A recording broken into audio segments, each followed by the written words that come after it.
¿Por qué a veces no se usa ningún auxiliar en las preguntas en inglés? ¿Cuándo se usa auxiliar y cuándo no? Vale, primero, tenemos que hablar solo de preguntas en el presente simple del inglés y en el pasado simple del inglés. ¿Por qué? Porque en el resto de tiempos verbales siempre va a haber algún auxiliar. Si preguntamos en el presente continuo, siempre vamos a tener los auxiliares am, is, are. Si preguntamos en el presente perfecto, siempre vamos a tener los auxiliares have, has. Si preguntamos en el futuro simple, siempre vamos a tener el auxiliar will. Y lo mismo pasa con otros tiempos verbales y modales. La única diferencia es el presente simple y el pasado simple. El presente simple y el pasado simple del inglés necesitan los auxiliares do, does, did, pero solo si no es una pregunta de sujeto.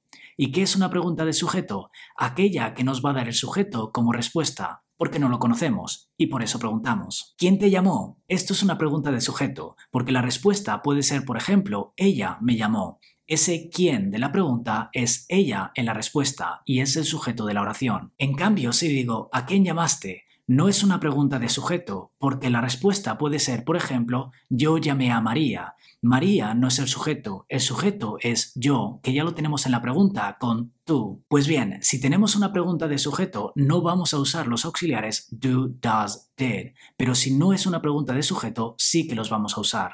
Lo vemos con los ejemplos de antes. ¿Quién te llamó? Who called you? Simplemente colocamos el verbo en el pasado porque la oración está en pasado. Es una pregunta de sujeto. ¿A quién llamaste? Sería Who did you call? En este caso necesitamos el auxiliar did porque no es una pregunta de sujeto. Ya tenemos el sujeto que es you y como está en pasado colocamos did. Otro ejemplo. ¿Cuánta gente fue allí? ¿Es una pregunta de sujeto o no?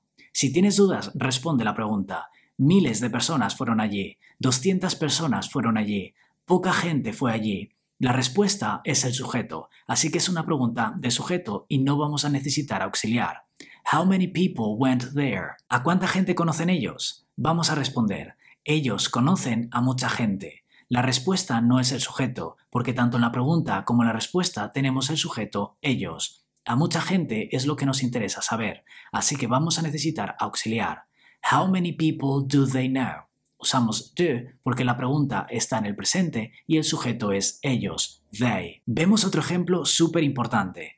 ¿Quién quiere jugar? Respondemos, yo quiero jugar o él quiere jugar. La respuesta es el sujeto, así que no usamos auxiliar.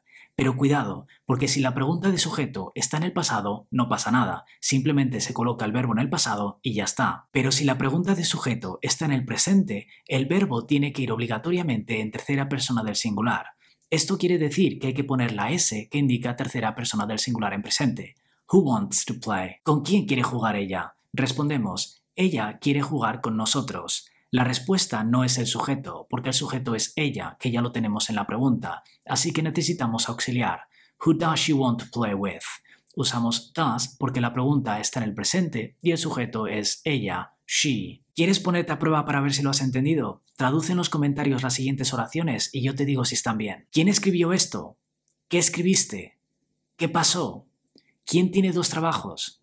¿Cuántos perros tienen? Y ahora te dejo con este otro vídeo donde explico algo que también crea mucha confusión, que es la diferencia entre las preguntas directas y las preguntas indirectas. Es decir, cuándo invertir el sujeto y verbo y cuándo no. Yo me despido. Chao, chao.